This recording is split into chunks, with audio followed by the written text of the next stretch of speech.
Bismillahirrahmanirrahim. Assalamu alaikum, viewers. Today, I welcome in my show a very, very amazing guest. He's from Sweden. He's a well-being coach, and his name is Christer Edmund. So, sir, welcome to my show. My show name is Monas Talkies, and you are most welcome to my show, sir. Can you please introduce yourself to our viewers? Yeah, thank you. First of all, walaikum salam. I'm honored to be invited to your podcast. My name is Christer Edman. I am from Sweden. I am a well-being coach. I have been coaching for many years. I am collaborating together with my business partner and wife, and we are doing the work together. And I have had my own company since 1987, so I have been an entrepreneur many years. But meanwhile, I've always had employments at different companies. I've worked for IBM as a project manager for 7 years. I was also a business partner to IBM 4 years. I've been a business developer for Ericsson during 3 years. I was also working at the competence company, which is called Lernia Competence Company. And there I was a coach and working with inmates in 5 different prisons. I've been working also with the paperless people. I have been working with support living with people with different kind of addictions. It has been abused women I've been working with. I've been working with defectors.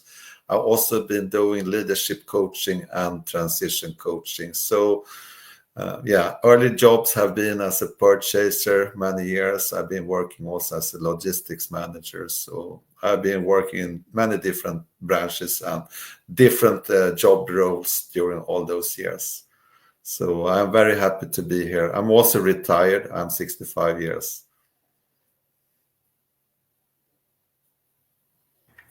Thank you so much, sir, for explaining it so well. I forgot to introduce myself. Sir, my name is Monas Athar. I'm from Karachi, Pakistan, and I'm a podcast manager right now at Rehan Foundation, which is located in Karachi. So, sir, my first question with you is can you please tell us about your journey to becoming a career well being coach? Oh, it's a long story, but I will try to make it short. I will take the main thing was when I worked as a project manager, and that was at IBM. I was realizing that the coaching part was so important. I was working with a knowledge transfer project, and that was we were actually handing over the knowledge from Swedish resources to the resources from Bangalore, India. And I noticed they were really, really concerned about being in the cold Sweden, very hard and long way from their families. They were feeling lonely, and it was really hard for them to focus on the job. And the Swedish resources who should hand over their jobs to the resource from India who were in Sweden, they didn't feel so well because they were going to lose their jobs. And I was project managing this, and then I realized it was not so much about the figures and the data and so on. It was more about the relationships and how the staff felt inside themselves. So I had a lot of conversation with them and talking, how do you feel, what do you want to do?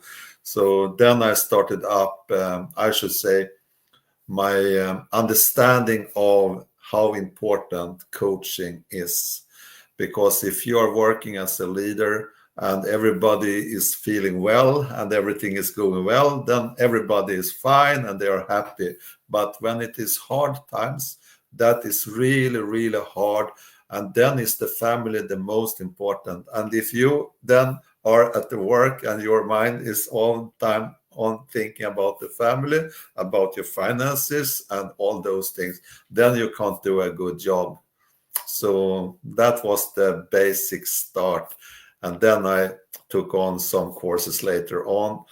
I took also a certificate as a professional coach. So that is, it's actually 3 years ago now, I think it was. I took that certificate as a professional coach according to International Coaching Federation. And Yeah. So I have been focusing on the coaching part because of that. Okay, sir, you explained it very well, but I want to ask you one question. Sir, few months ago, Gabes, he came from USA and he also went from Karachi to Bangalore. Why you people go to Bangalore, India? Can you explain a little? Uh, I think it was because it was Ericsson and IBM. Ericsson was the customer to IBM at that time, and I was. They did what you say when they merged the companies, and Ericsson decided they will not continue with the IT and information system. They should focus on the telecom, and then they outsourced to IBM. So when I was at IBM, I had first worked as a business developer at Ericsson, and the company which took over that was based in Bangalore, an India company in India, and that's why it was the staff from Bangalore, and they came to Sweden, and I interact with people first in Bangalore. So that's the background why Bangalore. Okay, sir, that's great.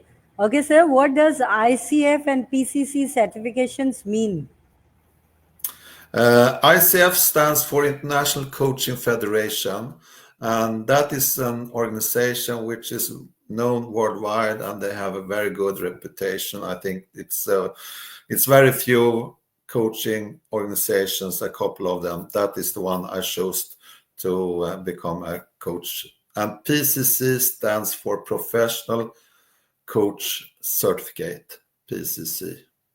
And that is you need to have a certain amounts of hours as a coach and show that you can actually do the coaching. You understand the the core competencies which are a part of the coaching when you're working as a coach. For example, you must know that the listening is the most important. You must know yourself, and you must be able actually to know the importance of integrity and so on. So there are some certain rules you must really know before you can become an ICF coach and become professional coach a lot of hours. That's very good to hear. Okay, sir, my next question is you coach people in careers, lifestyle, and health. How do you mix these three things and you work? Um, we are people, and we have all different kind of challenges in life. And I notice when I start up, for example, to coach someone, I used to let them use something called the wheel of life, and that is 8 areas in life. And when I start up with that, then I can see this belongs to the career, or this belongs to the private life, lifestyle, or something like that. So it's so important. And health, how can we be healthy in a situation where we are not eating well or training well, or we are not having a good private life, we don't have good family life?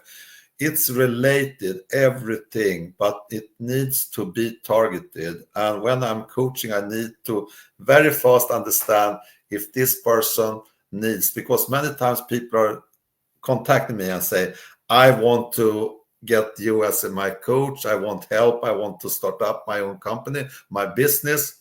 Okay, and then I ask, okay, why do you want that? And then the question starts, and after a while, what are your family? And then it might be a challenge within the family. The wife might not like it, the children, and the future, and suddenly you are into the lifestyle and the family questions, and it's not at all about the career, because it's the private life. And that is important to understand the complexity in this, because when people, for example, have an addiction problem or behavior, something with their behavior which is not helping them for creating a good future, then they can come into situations where they can't control it.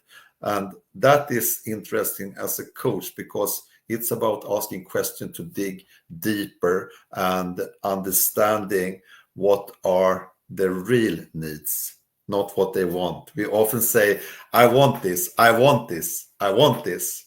But what the person need might be something completely different.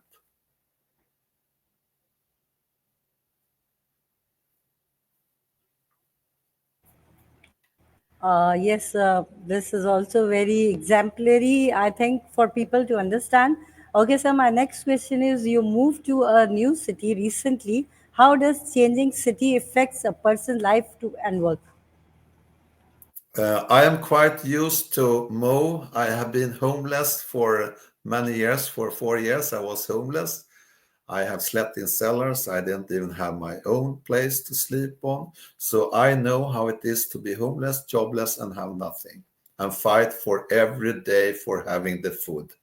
I was sometimes forced to, okay, don't use so much energy, so I don't need to eat so much. And when you come to that kind of thinking, then you understand how important it is to have a good place where you can stay and live, sleep, and feel safe.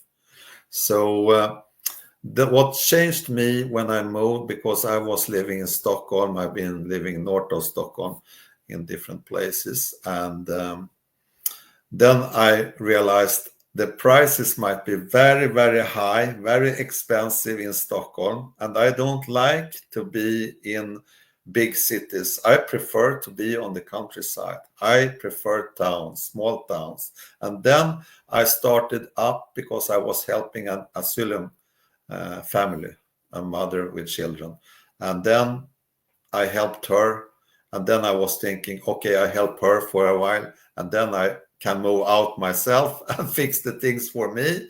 And then I did that. So I am movable. I used to say it's no difficult at all for me to move anywhere. I lived 15 months in Argentina during the pandemic.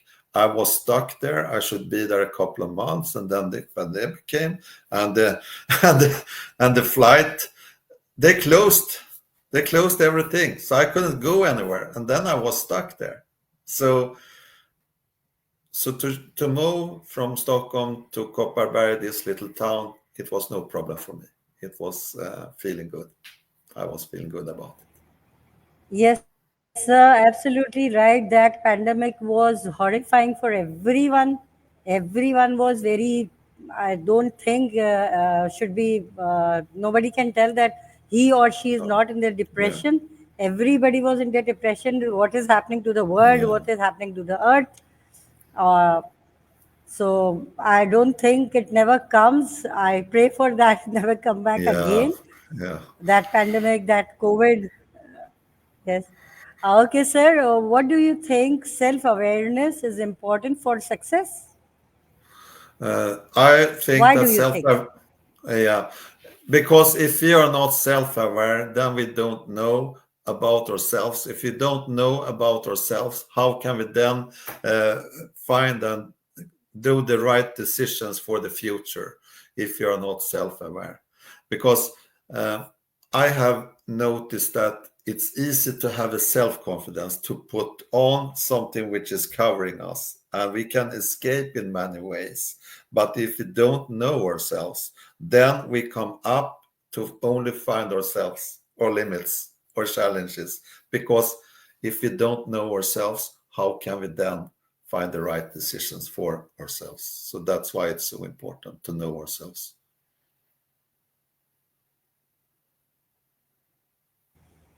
That's very good. Sir, my next question is what problem do people usually bring to you and how did you help them? The most common used to be that they are not feeling satisfied with their lifestyle. I've been working with people so many times, they are like forced into a profession which they don't like. It's not related to their values or what they really want to work with, because they were forced by parents, by the society, or forced or just follow someone else because that was the easiest way to start with something. I have talked to so many people who are actually into business or to bank or to finance, to like work with materialistic things, and then they find out, no, this is not my life. I want to work with people. I want to help people so they can grow, and I want to inspire and see people alive. And when we look at the world today, it's very many times challenging because people are treated, I should say, like we are robots, like we are not human beings with feelings, with families, with things which are totally different from what the so-called leaders want us to do. This is what we can see in the whole world. No people, no family wants to be in a war. No family wants to say, yeah, I want to go out and make war. If there are possibilities to communicate, to do business, to good things, that is so important. I recently joined something which is called Global Abundance Organization. And that is for working for peace, working for what is good. We can look in what is happening in Ukraine. We see how the leaders, they want people to go out and fight each other. They want the people to pay taxes for buying weapons. Who are earning the money? I used to say, follow the money and you see who are earning on it. It's not the families, it's not the children. The children are killed in Palestine. They are treated like they are not worth anything. And I can't see and be quiet when I see those things. Then I want to do something and take action. I think that is the most important. So the most common problem that is people are not feeling well in their own life, how they live. Yes, sir, that's very heartbreaking to hear from Palestine what is happening over there. Yeah. May Oh, God yeah. help them. Yeah. Okay, sir. Yeah. So my next question is, sir, do you think people from other countries, different countries, need different type of coaching? Yeah.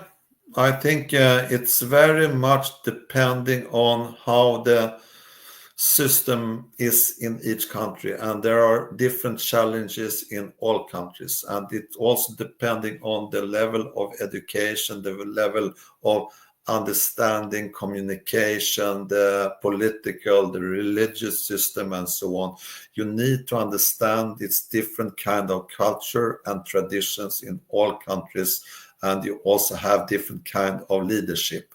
And when we talk about how is the leadership, how is the governance in each country working, you need to have an understanding of both the system and you need to understand the people, because many times it's not aligned with each other. And then you have, for example, if you want to help someone and you want to do business, if you can't collaborate with the governance, then you can never help the family and the people either. You need to understand the complexity in each country and how it is working. For example, start up something new in Sweden and you come in here and you think that you can do the same as you are doing in another country, then it's impossible because we have another kind of system. And yeah, so it's very important to understand the different countries and how it is. Yes, that's very true. That's very true. Have you ever worked with people from South Asia? Oh yes, I have. I have been working a lot with people from Asia as well. I've been working as a purchaser and then I was buying things. I have been in South Korea, for example, and I noticed very well how it is working and the way you are approaching and get to know the family. And before, you can't just come in and think you talk business. It's no, it's totally different. Okay. So how do you see coaching changing in the future? The changing I see now is AI, which is changing the way of coaching, because AI will give people an ability who can use AI instead of using a coach. Because a lot of what a coach is doing is related to asking the questions which are challenging, and then your person need to reflect over themselves, so they become self-aware, so they build their self confidence, self esteem, self trust, so they can actually use AI. And coaches today will also need to improve their skills in using AI, for example. So I believe AI will change a lot in many different kind of works, professions, because if we don't apply and understand and I should say collaborate and adjust the way we are working, then we will not be able to continue to work, because you can't price yourself out when you can go in as a leader and you just click, I have those challenges, and then you use AI and you get a result here. And why shall I pay like $2,000 for having someone coming and saying those things which I can get here, or asking those questions? So I can see that is challenging for many professions. That's why, as a coach, I used to say AI is so important to learn about and understand. I use it all days for different things, whatever I'm doing, and I can see it. The sources are so important. The sources is so important, because you can't Sir, just use AI. yes, sir. Yeah, Absolutely right, sir. It has changed already. It has changed us, and we are also working on it day by day. We are improving ourselves, and it's amazing. I will say it's yeah, amazing. AI is amazing. yeah. So my question is, you, sir, what do you enjoy doing in your free time, mostly?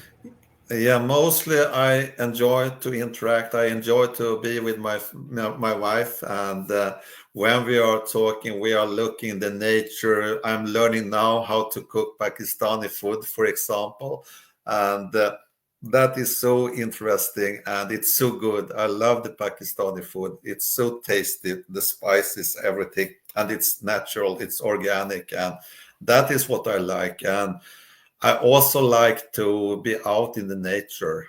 I enjoy so much to be out, and I like skiing, downhill skiing, for example. I haven't done it for a long time now, but I Sorry, sir. yeah. Sorry, sir. I'm interrupting you. I'm really very sorry. I apologize, but I want to ask you, what are you cooking? What are you learning in cooking? Pakistani Oh, dishes. I have What cooked dish are you learning? biryani. Ah, biryani I cooked, and I am doing like what you say, mutton pulao, and I have also cooked now. I was making what is the name? The kebab, shana kebab, and also make some other dishes as well. And faluda I was making some days ago as well. And so I really like to make different kind of dishes, and also custard. What you say, the name? Yeah, the yellow one, custard. I forgot the name, but different things I Yes, am sir. learning. Trifle.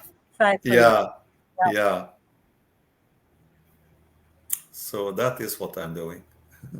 Okay, that's amazing, sir. Have you been to Pakistan?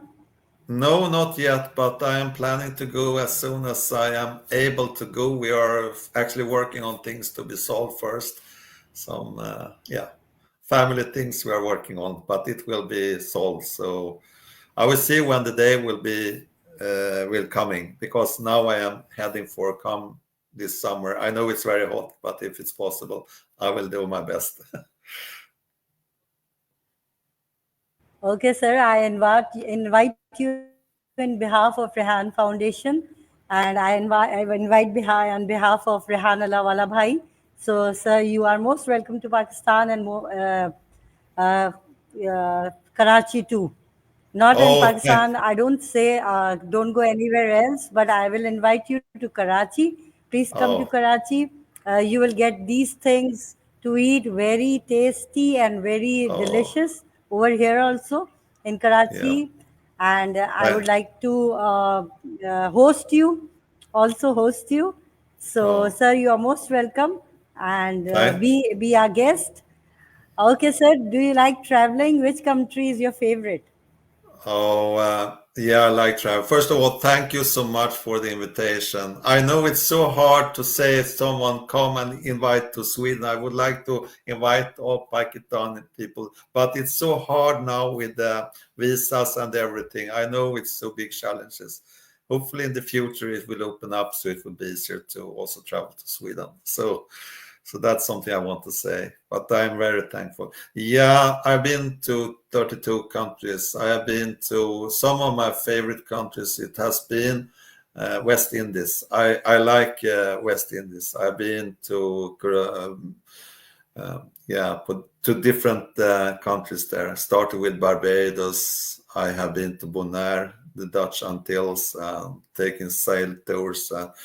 Yeah, so that is a favorite. I also, yeah, there are also countries I like, which is I've been to Italy. I really like Italy. I like the coast there and different. It's very different area there. So yes, then there are a lot of other countries I've been to many times and so on. And Argentina was very fascinating country as well. It was I noticed it when I compare with Argentina. I looked at Pakistan, the mountains, and how it looks. It looks in some way similar, and also some parts of Sweden are a little bit similar to some of the parts in Pakistan as well. So, but yeah, yeah. I don't have all the names of the countries and but those were the most interesting and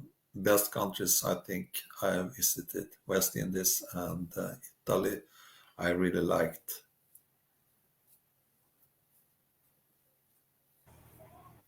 That's good to hear, sir. That's amazing. 32 countries you said you have been, 32. right? Am I right, sir? Thir- 32. Yeah, that's right. 32. Okay. Yeah. Okay, okay.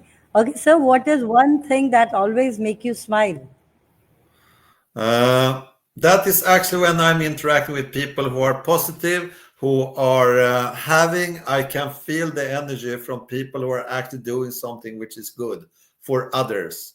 And that is something I have learned. I chose the people I want to be with, I want to talk to. If it's a podcast, I can see if it's a person you work for peace and all those things related to people and rehab. I have noticed all the students, they are so positive, and that is because you have a great leader and Sarihan Alavala, who started up this. And I got to know him 30 years ago when it started up and talking about the mobile and learning English and interacting with people. And all students could have a mobile and they can learn and start up to interact.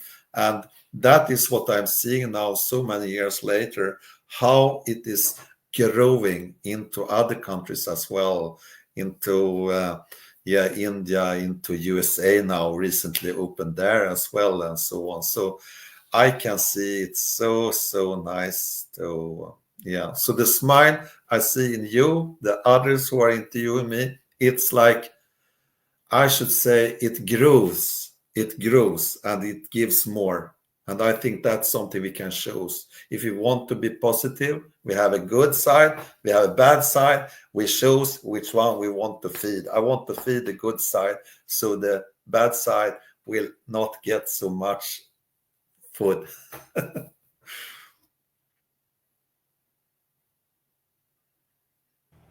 Yeah, absolutely right. So we have to end our show. My last question with you is first of all, sir, you are being so amazing and you have told us many things about coaching, about your cooking, about whatever you enjoy to do.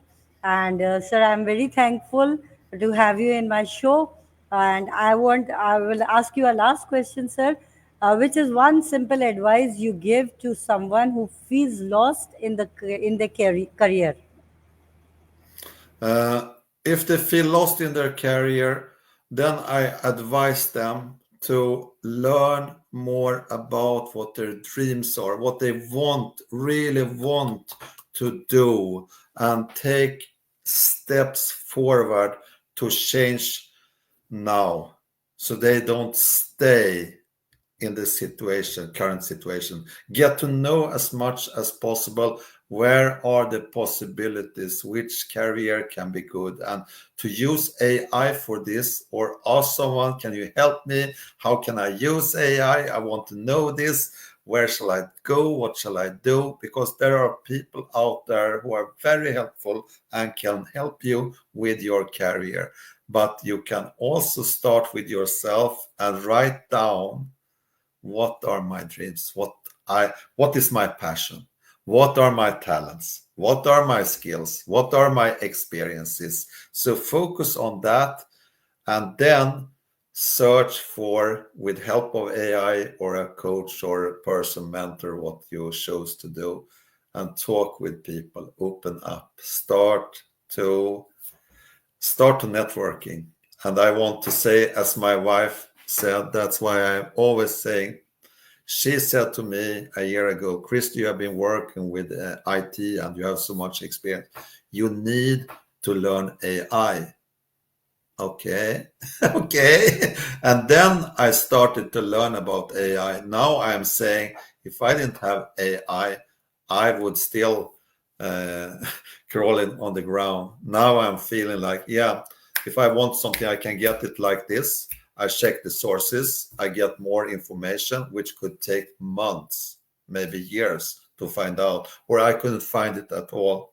And then I check with someone, because I always ask for the source. What is the link? I want to know the source, because if I don't have the source, it can be manipulated, or it can be something which is not true, but it looks good.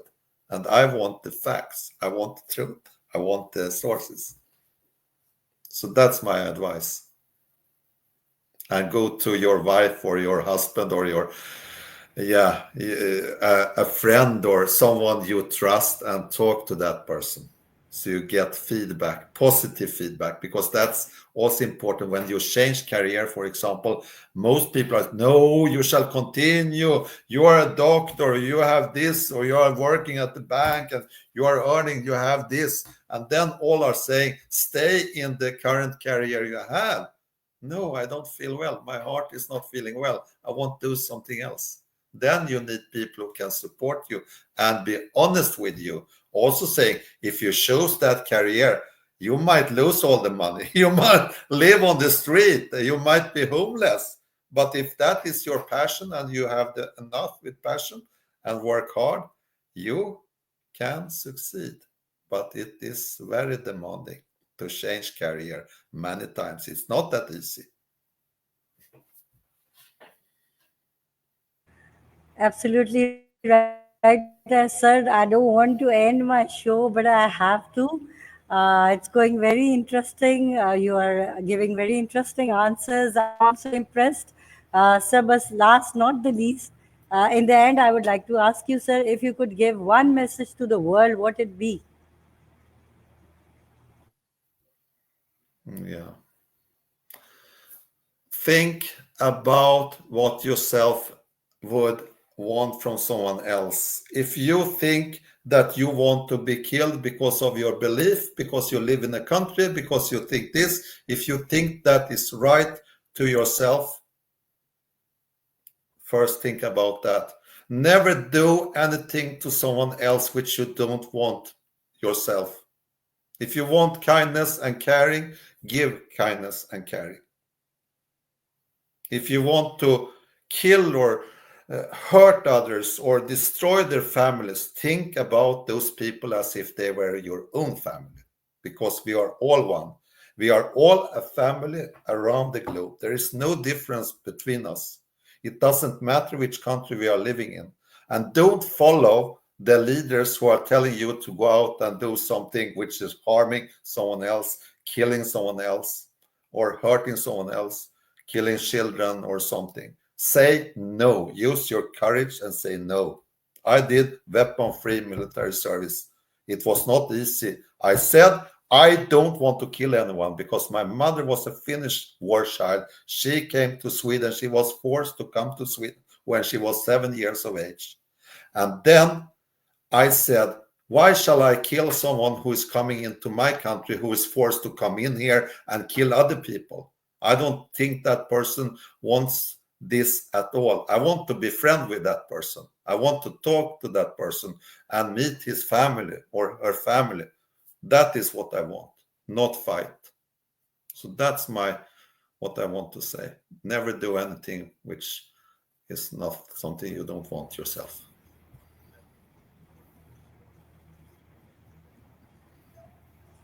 Yes, sir, absolutely right. You have been very heart touching. Your words are very heart touching. Sir, as you know, I also work for Peace, Institute of Peace, and as a Yeah, part of Connected Pakistan.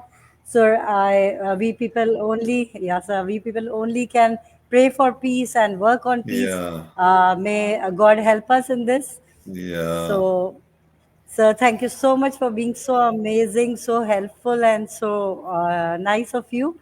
And tell my hello and hi to your wife. And Oh, yeah, I will. Yeah. thank you, sir. Thank you so much. I don't, yes, sir. I don't Thank have you. words to end my show, but I would like to, sir, invite you once again to Karachi, Pakistan, on behalf Thank of my mentor, Sir Rehan Wala, and myself. So, sir, please come. And the weather is also hot over here, very hot. It's going heat wave over here, and we are living and we are enjoying. So, thanks to Allah for everything. Thanks to God for everything. So, sir, Thanks I so have to much. end my show. And Yeah. thank you so much, sir. Thank you. Bye. Thank you so much. Allah Allah Hafiz. Hafiz. Allah Hafiz. Thank you so much. And thanks to the Bye, audience sir. and everybody. Bye, sir. And thanks. Bye. Bye, sir.